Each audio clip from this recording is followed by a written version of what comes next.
Right, underneath here is the new slave cylinder which has been put on. Where is it? There it is.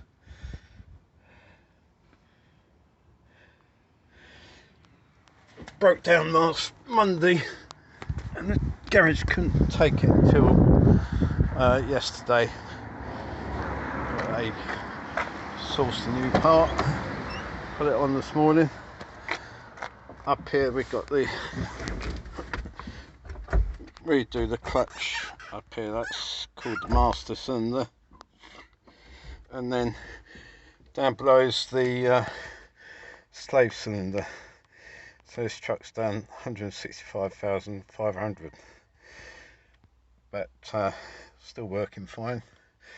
Apart from that little episode, nightmare with the RAC, won't be renewing with them.